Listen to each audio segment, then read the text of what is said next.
একদিকে যেমন আমাদের জন্য ঈদের মাস, অপরদিকে আমাদেরই গাফলতির জন্য বিরাট বড় একটা ক্ষতি হয়ে গেল।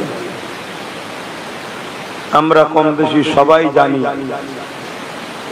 যে এই মাসের 2 তারিখে গভীর রাত্রিরে সংখ্যাগরিষ্ঠতা দেখিয়ে কেন্দ্র সরকার সংবিধান বিরোধী একটা আইন পাশ করিয়ে নিয়েছে, যে আইন আগামী দিন আমাদের ধর্মীয় স্বাধীনতা কিন্তু হরণ হয়ে গেল। যে আইন এখান থেকে যদি তাকে ব্যাক ফুটে না পাঠানো যায়, আগামী দিন এই দেশে আমাদের টিকে থাকাটা যে শুধু অসম্ভব নয়, একেবারেই অসম্ভব।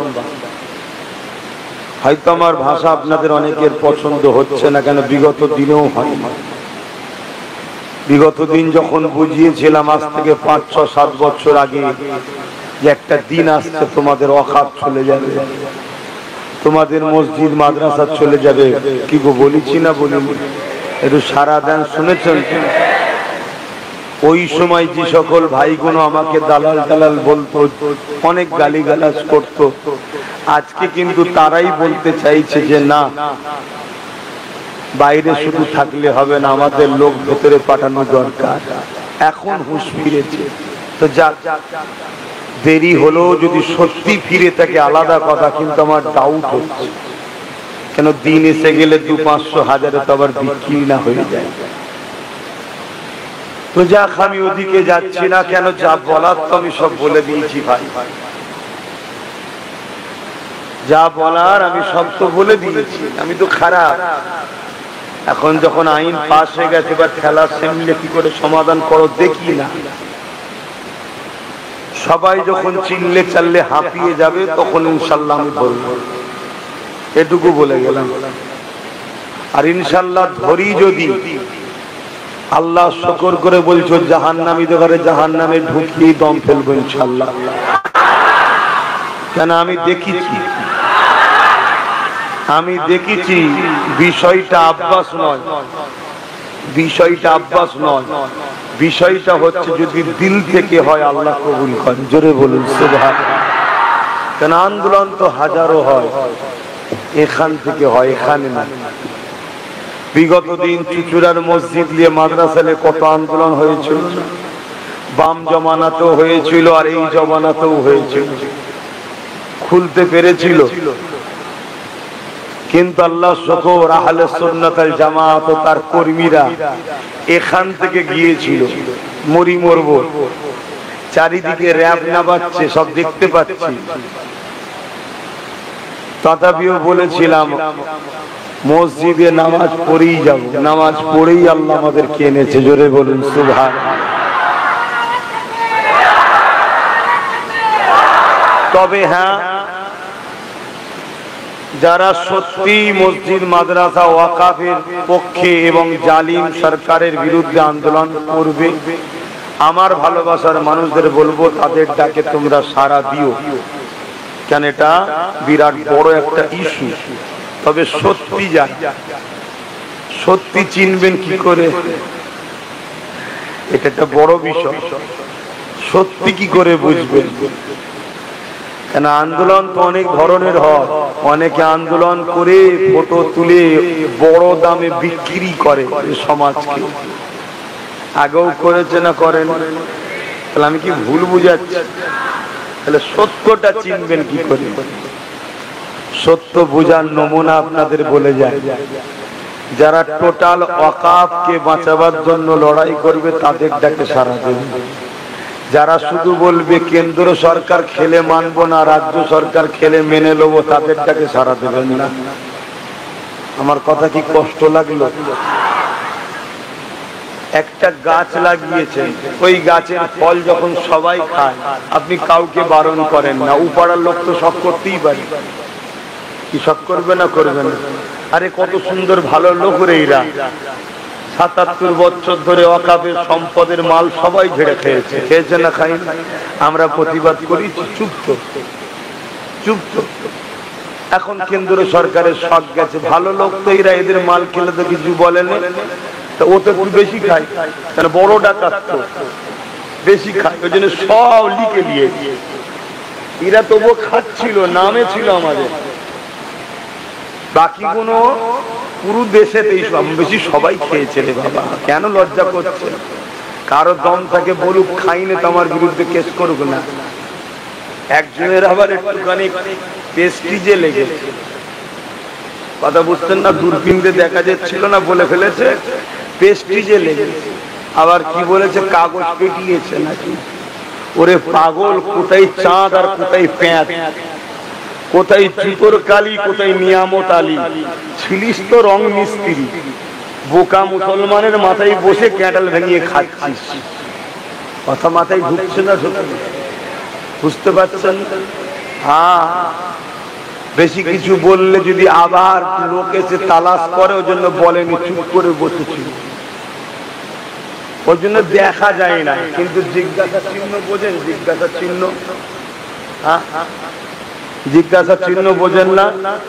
আরে অমুক জলসায় ছিল নাকি, অমুক জলসায় ছিল নাকি, তার মানে কি প্রশ্ন, জিজ্ঞাসা চিহ্ন। কিন্তু মাথায় কাজ করছে না, হাতে পাওয়ার এসে বাঁদরের গলায় যদি মুক্তোর হার হয়, এরকমই দশা হয়।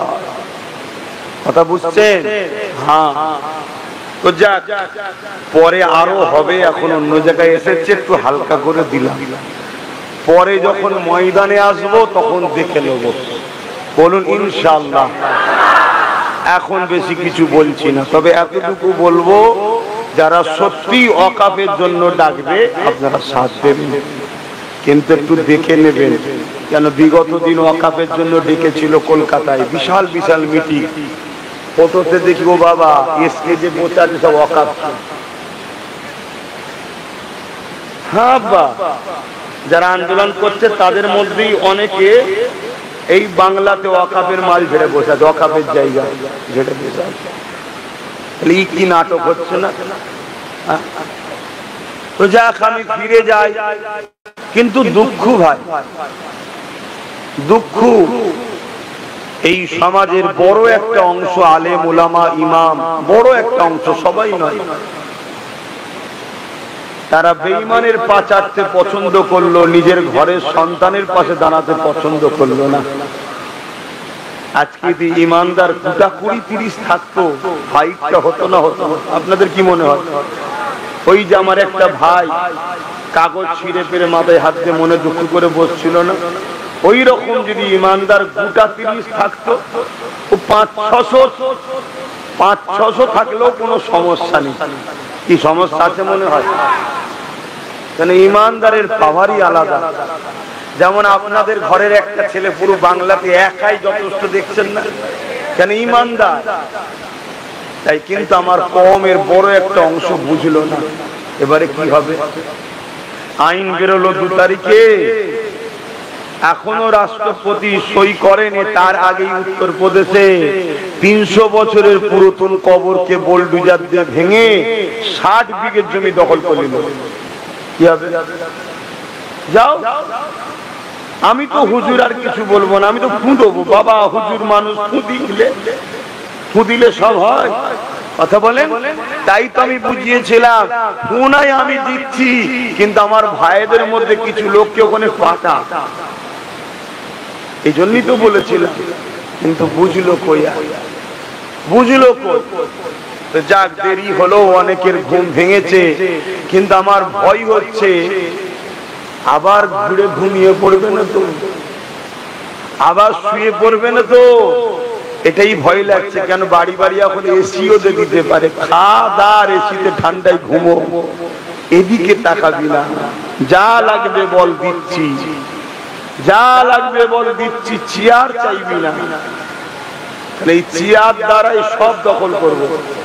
কয়েক লক্ষ কোটি টাকা সম্পদ দখল করলি, কয়েক লক্ষ কোটি টাকা সম্পদ, কথা বুঝে আসছে? কিন্তু সেটা তো আমাদের খেয়ালই নাই। আমরা অনেকে জানি না ওয়াকাফটা কি। এবং আমার হিন্দু ভাইদের মধ্যে বড় একটা অংশ, তিনারাও জানে না যে তিনাদেরও একটা সম্পদ আছে, যে সম্পদ বেদখল হয়ে আছে।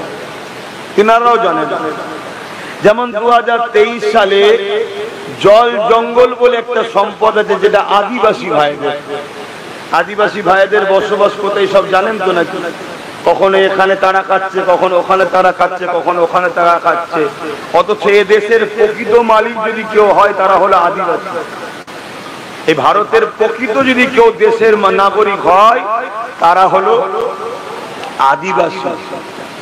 যারা আজকে বড় বড় সব পদে বসে চিল্লাচ্ছে, এদেরকে যদি ডিএনএ চেক করা হয় একটা ভারতের সঙ্গে মিলবে না, কিন্তু আদিবাসী মিলবে। আদিবাসীরা হলো প্রকৃত ভারতের নাগরিক, শুনছেন তো নাকি? তার মানে আদিবাসী, আদি বসবাসকারী। কিন্তু দুঃখের বিষয় তারা ওই তাদের কেউ বাপ নেই, মানে গার্জেন নেই, নওয়াজবিল্লাহ ভুল মানে নেবেন না, গার্জেন নেই, অভিভাবক নেই, তাদের কথা বলার কেউ নেই। একজন দুজন যদিও বা ওঠে, হয় ভয় দেখিয়ে নাই, বড় টাকা দেখিয়ে নাই। জল জঙ্গলের সম্পদকে 2023 এনে নিল, সেই সব জঙ্গলকে কেটে বড় বড় কর্পোরেটদের হাতে তুলে দেওয়া হচ্ছে। 2025-এ মুসলমানদের সম্পদ ওয়াকফ, ইসলামের সম্পদকে তারা লিবার জন্য আইন পাস করে দিল। তা আগামী দিন যে হিন্দু ভাইদের দৌবত্য সম্পত্তি বলে, কি বলে? আপনারা আলোচনা করবেন ভাই ভাই, হিন্দুরা আপনাদের ভাই হয় না? হয় না, হয় না। কোন দিক দিয়ে? বাপ আদম, মা হাওয়া, এই দুজনের সন্তান পৃথিবীর মানুষ সবাই। এদিক দিয়ে আমরা ভাই বোন, সব ভাই ভাই আমরা। তাই বুঝাবেন যে ভাই, এটা শুধু আমাদের মামলা নয়। যদি কেন্দ্র সরকার হিন্দুদেরই দরদি হয়, তাহলে 26,000 যে চাকরি বাতিল হয়েছে, তার মধ্যে 24,050 কম বেশি 24,050 জন, 500 জন অমুসলিম ভাই, হিন্দু ভাই। মাত্র 1625 জনের 1625 জন হচ্ছে মুসলমান। 26,000 কত মধ্যে 1625 মুসলমান, বাকি সব কারা? হিন্দু ভাই। তাহলে ক্ষতি কাদের বেশি হলো? ও গরিবের নয় রে ভাই, তুই হিন্দু হোস আর যাই হোক, গরিব যদি হয়েছিস তোর কপালে বিপদ, এটা জেনে রেখে দে। কেন এ সরকার গরিবের নয়, এ পুঁজিপতিদের, আদানি আম্বানি এদের ঘরে লাল করতে এসেছে। কালকে দেবত্ব সম্পত্তিকে নিয়ে নেবে, কর্পোরেটরদের হাতে তুলে দেবে। আর একটা সমাজে মিথ্যা প্রচার চলে, কি চলে? যে মুসলমানদের এত সম্পদ আছে, রেলের পরে নাকি মুসলমানের সম্পদ আছে। এটা আমার অমুসলিম ভাইদেরকে গরম করার কথা, এটা সারাসার মিথ্যা কথা। আজ আমি সংক্ষেপে যখন আলোচনা তুলেছি, আর একটা কথা বলে শেষ করছি, কষ্ট পেয়েছেন নাকি? তাহলে বলবো না? বলে আমার হিন্দু ভাইদের একটা মন্দির আছে, তিরুপতি মন্দির।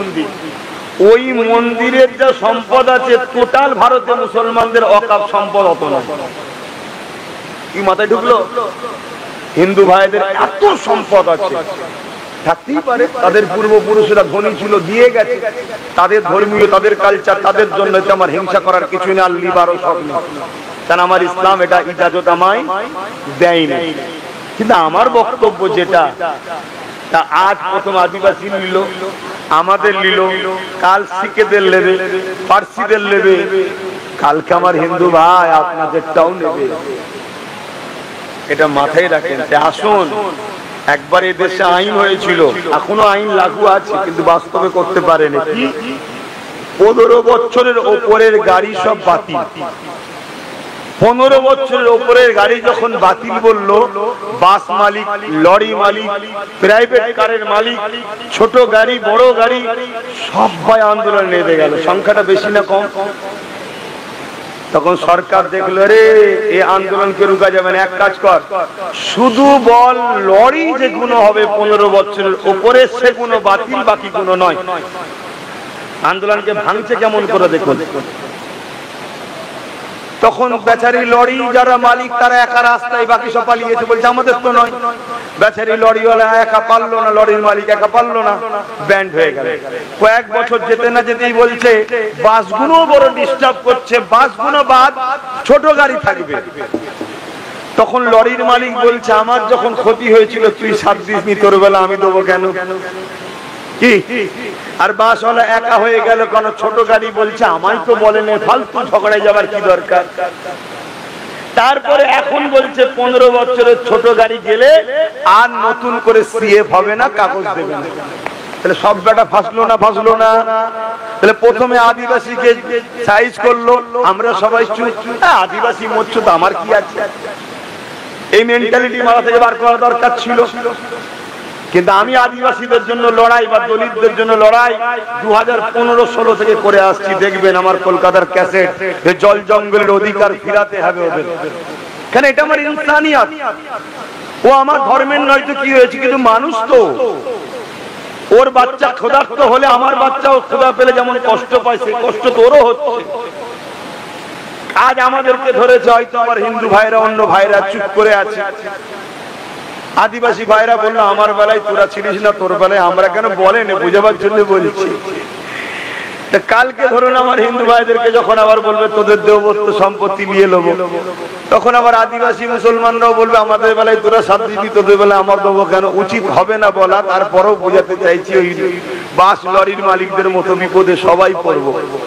অতএব সময় থাকতে থাকতে আমাদেরকে মাথায় রাখা দরকার, দেশ কোনো নেতার কথাই চলবে না, দেশ চলবে সংবিধান অনুযায়ী। যে আইনগুলো তৈরি করছে, এই আইনটা হলো সংবিধানের বিরুদ্ধে, কথা শেষ। সংবিধানের বিরুদ্ধে সে যত বড় ভিআইপি লাট সাহেব হোক, তার কথা মানাই হলো দেশদ্রোহীদের কাজ। কথা মাথায় আছে? অতএব একজন ইসলামের ঘরের ছেলে হিসাবে আমার নবী বলেছে দেশকে ভালোবাসতে। তাই কেন্দ্র সরকার যখন কৃষক বিরোধী আইন করেছিল সংবিধানের বিরুদ্ধে, ওটাও মানিনি। আজকে যখন আদিবাসীদের বিরুদ্ধে আইন করেছে, ওটাও মানিনি। আজকে যে ওয়াকাফে আইন করেছে, ও আইনকেও মানিনি। তাতে কি হবে না হবে, তুই কি করতে পারিস করে লিখে যা, মানি না ব্যাস। কেন তোর থেকে আগে আমার কাছে দেশ, দেশের সংবিধানের ভেতরে থেকে যা করবি সবটা মানবো। হতে পারে তোকে আমি সাপোর্ট করি না, ভোট দিই না, কিন্তু সংবিধানের স্বার্থে মানবো। কিন্তু সংবিধানের বিরুদ্ধে কোনো কথা বললে মেনে লিয়াটা হলো সব থেকে বড় দেশদ্রোহী গাদ্দার।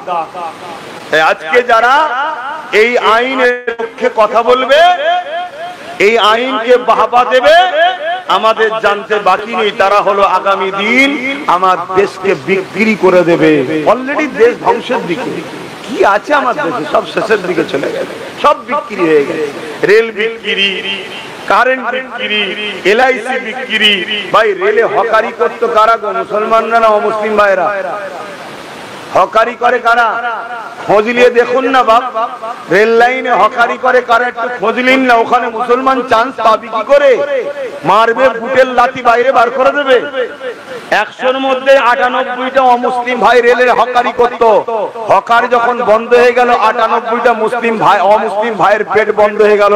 এটা কেন্দ্র সরকার অমুসলিমের উপরে আঘাত করেছে। এলআইসি যখন বিক্রি হয়ে গেল, এলআইসি কি মুসলমানরা করে? কথা বলেন, এলআইসি করা হালাল না হারাম? তাহলে কারা করে? অমুসলিম ভাইরা। তাতে কাজ কাম করে কারা? অমুসলিম ভাইরা। এলআইসি যখন বন্ধ হয়ে গেল বা পাবলিকের হাতে তুলে দিল, 1,20,000 লোকের চাকরি চলে গেল, সবটাই অমুসলিম। তাহলে কেন্দ্র সরকার মুসলমানদের দুশ্মন আর অমুসলিমদের বন্ধু তো নাকি? হারে হারে বুঝতে পারছে। বলছে তারপরেও জিতছে কি করে? ভাই পয়সা থাকলে, আর মাফ করবেন, খারাপ নেবেন না, বুড়োরও বিয়ে হয়ে যায় আমাদের সমাজে, হয় না? হয় না? তাহলে পয়সা এভিএম টেভিএম সিএম পিএম সব হয়ে যায়। পয়সা আছে, অগাধ টাকা, অগাধ। ওই যে সব পালিয়েছিল না মুদিগুলো, সব চুরি করে সব আবার ব্যাকে আসছে, সেই সব যে যা খুশি তাই করেছে। তো যাক, আমি একটু বললাম, বেজার হলেন, কিন্তু দুঃখ বড়। যদি আমার কথা মেনে নিত, আজ এই দিন হয়তো দেখতে হতো না, বাকিটা আল্লাহ জানে। তবে আজকে যদি এটাকে তোমরা ব্যাকে নিয়ে যেতে না পারো, 5-6 বছর আগে যা বলেছিলাম আজকে ঘটছে, আর আজকে যা বলছে আগামী 2-3 বছরে ঘটে যাবে। সেটা কি? যদি বিলকে বাতিল করতে না পারো, যেমন কৃষকরা আন্দোলন করে বাতিল করিয়েছি, চেষ্টা করলে হবে না কেন? 1 কোটি কৃষক যদি আন্দোলন করে বাতিল করতে পারে, তোরা 20 কোটি আছিস বলছে সরকার, আমি জানি না, সরকার বলছে। আমার অঙ্কে অন্য আছে, আমার অঙ্ক আলাদা, কেন আমরা অন্য চোখ দিয়ে দেখি তো।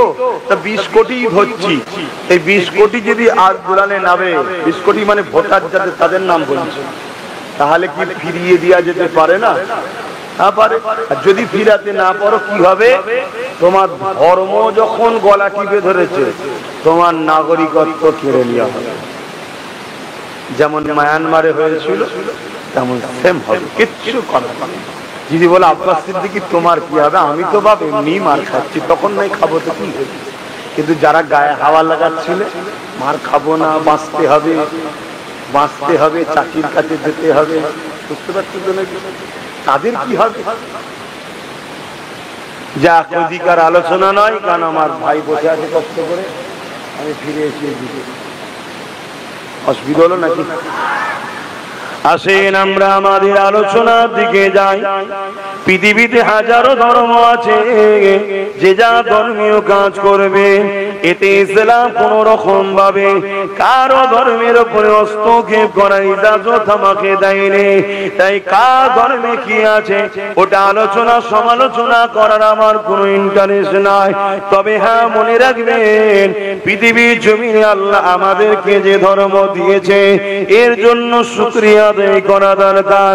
কারণ আল্লাহ কোরআনের মধ্যে জানিয়ে দিলেন, ইন্নাদ দীনা ইনদাল্লাহিল ইসলাম, এ দুনিয়ার মানুষেরা আমি আল্লাহ আমার কাছে মনোনীত ধর্ম হলো ইসলাম। সেই ইসলামের উপরে বারবার আঘাত এসেছে, আজকেও আসছে। তবে কেউ যদি স্বপ্ন দেখে ইসলামকে মুছে দেবো, ও স্বপ্ন নিয়ে আমার টেনশন নাই। কেন, যারাই মুছতে গেছিল তাদের নাম নিশানা আল্লাহ মুছে দিয়ে। টেনশন হলো আমাদের নিয়ে, আমরা কি করব? হয় ইসলাম ছেড়ে দিতে হবে, আর না হয় প্যালেস্টাইনের মতো কাফন কিনে রেডি হও। কথা বুঝছেন না? বুঝলেন? কেননা প্যালেস্টাইনবাসীদের উপরে অনেক জুলুম অত্যাচার হতে লেগেছে। তারা সমস্ত জুলুমের মোকাবিলায় দাঁড়িয়ে আছে, ইসলামকে কিন্তু ছাড়েনি। এই আল্লাহ পাকের পরীক্ষায় তারা শাহাদাত বরণ করে কাফন পরে নিচ্ছে। আর শহীদান যারা হয়, শাহাদাত যারা বরণ করে, আল্লাহ পাক তাদেরকে বেহিসাব জান্নাতি দেয়।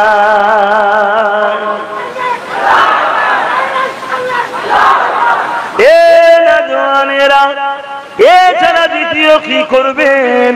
কেননা ইসলাম থেকে বেরিয়ে গেলে পরকালে তো চির শান্তি জান্নাত ছেড়ে দিয়ে চির জাহান্নামে যেতে হবে। কিন্তু আমাদের যে পাওয়ার, ইমানের পাওয়ার, ওই ইমানের পাওয়ার তো বড় দুর্বল হয়ে গেছে। তাই বড় চিন্তা হয়, ইসলামকে মিটিয়ে দিবার কথা যুগে যুগে বারবার অনেকেই বলেছে। এ যুবকেরা ফেরাউনও চেয়েছিল, মুসার দিন ওটাও ছিল ইসলাম মিটিয়ে দিবার। আল্লাহ ফেরাউনকে মিটিয়ে দিয়েছে, দিনকে আল্লাহ ইবাদত করেছে। নমরুদও চেয়েছিল, ইব্রাহিমের দিন ওটাও ছিল ইসলাম। কারণ ইসলাম একত্ববাদের বিশ্বাসের নাম। সমস্ত নবী রাসূল তারা একত্ববাদ, এক আল্লাহ পাককে মানতে।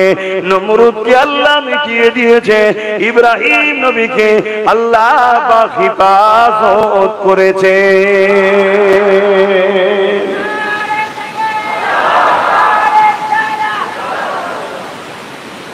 দিনকে যতবার মিটাতে চেয়েছে, এটা যুগে যুগে হয়েছে। আমি যদি ইতিহাস বলি আপনারা বুঝতে পারবেন, যুগে যুগে একদল জালিমরা চেয়েছিল ইসলামকে মুছে দেবে। কারণটা কি কখনো ভেবে দেখেছেন? ইসলাম তো আর আব্বাস সিদ্দিকীর নাম নয়, ইসলাম তো আর আমার বাপ দাদু চাচা নানা যা বলবে ওটা নয়, ইসলাম তো ইমাম সাহেব যেটা বলছে ওটাও নয়। ইমাম সাহেব ইসলামের কথা বলছে, তেনার কথা তো ইসলাম নয়। আমিও ইসলামের কথা বলছি, আমার কথা তো ইসলাম নয়। কথা বুঝছেন তো নাকি? ইসলামকে মিটাতে চাই কেন? তাহলে আমাদেরকে জানতে হবে ইসলামটা কি। ইসলামের শাব্দিক অর্থ হলো শান্তি, কিন্তু এর আবিধানিক অর্থ, বিস্তারিত অর্থ কি? ইসলামের প্রথম কথা হলো লা ইলাহা ইল্লাল্লাহ মুহাম্মাদুর রাসূলুল্লাহ, আল্লাহ के सिवा कोई माबूद नहीं, মুহাম্মদ সাল্লাল্লাহু আল্লাহর প্রেরিত রাসূল। দ্বিতীয় নম্বর কথা হলো ইসলামে খোদার্থকে খানা খাওয়াও, জুলুমকে বন্ধ করো, ইনসাফ ইনসানিয়াতকে প্রতিষ্ঠিত করো, সন্ত্রাস বন্ধ করো, অত্যাচার বন্ধ করো, খুন বন্ধ করো, ধর্ষণ বন্ধ করো, লুট বন্ধ করো। এক কথায় অন্যায় মিটিয়ে সমাজে শান্তি প্রতিষ্ঠিত করার নাম হলো ইসলাম। জোরে বলুন সুবহানাল্লাহ। যুগে যুগে যারাই সমাজে সন্ত্রাস ছিল, যুগে যুগে তারাই ইসলামের বিরুদ্ধে ছিল। যুগে যুগে যারাই রেপিস্ট ছিল, তারাই যুগে যুগে ইসলামের বিরুদ্ধে ছিল। যুগে যুগে যারাই মা বাপকে জুলুম করেছে, যুগে যুগে তারা ইসলামের বিরোধী করেছে। যুগে যুগে যারা ধর্ষণ করাকে পছন্দ করেছে, দাসত্ব প্রথাকে পছন্দ করেছে, খুন করাকে পছন্দ করেছে, জুলুমের সাম্রাজ্য করা পছন্দ করেছে, তারা ইসলামের বিরোধী করেছে। যুগে যুগে তার ইতিহাস আপনি মিলিয়ে দেখুন। নমরুদ কেন বিরোধী করেছিল? নমরুদ সন্ত্রাস ছিল, জঙ্গি ছিল, আতঙ্কবাদী ছিল, সে সমাজ বিরোধী ছিল, সে প্রজাদের উপরে জুলুম করত, সে নারীদের শোষণ করত, সে নেশাগ্রস্ত হতো। সে দেখুন ইব্রাহিম নবীর বিরোধী করলো, কারণ ইব্রাহিম নবী বললেন এগুলো একটা মানুষ করতে পারে না, এটা অন্যায় কাজ, এগুলো বন্ধ করা দরকার। তাই নমরুদ দেখলো ইব্রাহিম যদি প্রচার করতে পারে তাহলে আমার অন্যায়ের সাম্রাজ্য খতম হয়ে যাবে। শুনছেন তো নাকি? দেখুন ফেরাউন, দেখুন আবু জেহেল। আবু জেহেল আমার নবী বিরোধী করেছিল কেন? অথচ মক্কার সামনে দাঁড়িয়ে যখন রসুল প্রথমবার ডেকে বলল 40 বছর বয়সে, আমি যদি বলি পাহাড়ের ওই দিকে একদল লোক আছে তোমরা মানবে? মক্কার প্রত্যেকটা লোক বলেছিল মুহাম্মদ আমরা মানবো সাল্লাল্লাহু আলাইহি সাল্লাম। আমার নবী বললেন তোমরা দেখুনি তো মানবে কেন? তারা কি বলল? তোমাকে 40 বছর দেখছি কোনোদিন মিথ্যা বলিনি, কোনোদিন আর কি করিনি, কারো ক্ষতি চাওনি, অতএব তুমি যদি বলো তাহলে সত্য বলছো। যেই নবী বলল তাহলে এই নিজেদের হাতের তৈরি করা খোদাকে মেনো না, মানুষগুলোকে জেন্ত নারীগুলোকে পুঁতে দিচ্ছ বন্ধ করো, মানুষের হক দাও, জুলুম করো না, ভাই ভাই মিলেমিশে থাকো, মানুষ একে অপরকে সহযোগিতা করো, অমনি ফোঁস করলো। কথা মাথায় ঢুকছে না? ঢুকে নেই? তাহলে আলো জ্বললে চোরেদের সমস্যা। ইসলামের আলো নবী এমন জ্বালিয়েছে কিয়ামত পর্যন্ত যারাই 2 নম্বর তাদের ইসলামের আলোতে অ্যালার্জি হবে। কেননা আমরা সমাজে দেখছি এই ভারতবর্ষে নারীদেরকে উলঙ্গ করে মণিপুর থেকে উত্তরপ্রদেশ থেকে বিভিন্ন জায়গায় উলঙ্গ করে ঘোরাচ্ছে। অপরাধ কি? সে নিচু জাতের মেয়ে। তাই ইসলামের জাত ভেদাভেদটাকে ভেঙে দিয়েছে। নারী হলো মায়ের জাত, সে যে কোনো ধর্মের হয়, নারীকে যে সম্মান করবে না তার বিরুদ্ধে ইসলাম যুদ্ধের ঘোষণা দিয়েছে। একটা হিন্দু ঘরের বেটি যদি বিপদে পড়ে, কোন মুসলমান যদি মনে করো হিন্দু আমি যাব না, ইসলাম বলছে ওর সাথে ইসলামের কোনো সম্পর্ক নেই, এর নাম ইসলাম। শুনছেন না? শোনেন? তাহলে আগামী দিন এই দেশেও যারা ভোগ পিপাসিত লোক, যারা রেপকে পছন্দ করে, যারা কি বলে নেতাদের ছায়াতলে থাকে, যেমন আমার কলকাতায় ওই ডাক্তারটা যে রেপ হয়ে গেল, আসামি পাওয়া গেছে? পাবেন না, কারণ বড় বড় সব নেতাদের ছেলে পুলে বা চামচা হয়তো ভেতরে জড়িয়ে আছে। এই মাইন্ডের যারা, তারা কিন্তু ইসলামকে কখনো পছন্দ করবে না। কেন? ইসলাম ওই রেপের বিরুদ্ধে ফতোয়া দিয়েছে, তাদেরকে প্রকাশ্য কতল করতে হবে। কেন? মায়ের জাতকে এরা সম্মান করেন, এরা মানুষদের সুরাতে কিন্তু এরা চতুষ্পদ জন্তু থেকেও নিকৃষ্ট। যেমন পাগল কুকুর যদি পাগল হয় মেরে দেওয়া দরকার, ঠিক তেমন এরা পাগলা কুকুরের থেকেও খারাপ যারা রেপ করে। ইসলাম এই জায়গায় ফতোয়া দিয়ে যাদেরকে, তাহলে ইসলাম থাকলে আমরা আন্দোলন করব। হয়তো দেশের আইন মানতে হবে, দেশে ওই আইন নেই, কিন্তু আমরা তো আন্দোলন করব, আসামির শাস্তি চাই, শাস্তি চাই। এই যে শিক্ষা দেওয়া হচ্ছে, এজন্য আজকেও কিছু মানুষ চাই ইসলাম মুছে দেওয়া দরকার। কথা কিছু বুঝছেন না? হ্যাঁ, তুমি ওই হোয়াটসঅ্যাপেতে গাঁজা খেয়ে মাচানে বসে কার মুখে ধর্মের কথা শুনেছো? আকবর এই করেছে, হুমায়ুন এই করেছে, বাবর এই করেছে। আরে আকবর হুমায়ুন বাবরটা কে? তারা রাজনীতির নেতা ছিল, তাদের সঙ্গে ইসলামের কি সম্পর্ক? তারা মুসলমান, ইসলামকে মানত দাবি করে। তারাও যদি অন্যায় করে থাকে, ইসলাম তাদেরকে ইজাজত দেয়নি, তাদের বিরুদ্ধে ইসলাম ফতোয়া দিয়েছে, ওদেরও শাস্তি দরকার আছে। আর যদি অন্যায় না করে থাকে, তাদের বিরুদ্ধে তোমরা মিথ্যা ইতিহাস বলে থাকো, এটা তোমাদের অনুপযুক্ত মূর্খমির পরিচয়। কথা বুঝে আসছে? কিন্তু ইসলামকে বুঝতে গেলে দুটো জিনিস লাগবে, একটা হলো কিতাবুল্লাহ আর একটা হাবিবুল্লাহ, একটা হলো কোরআন শরীফ আর একটা হলো মুহাম্মদ রাসূল। আব্বাসকে দেখলেও হবে না আর দ্বিতীয় কাউকে দেখলে হবে না। আমরা তো ইসলামের ফলোয়ার, আমরা মানি। আমি স্কুলে পড়ি, আমার নাম্বার খারাপ হতে পারে, এর জন্য মাশাআল্লাহ, হুজুরের এই জলসাটি শুনে খুব ভালো লাগলো। যদি আপনাদের ভালো লেগে থাকে তাহলে আমাদের চ্যানেলটাকে লাইক, শেয়ার, কমেন্ট, সাবস্ক্রাইব করে পাশে থাকবেন।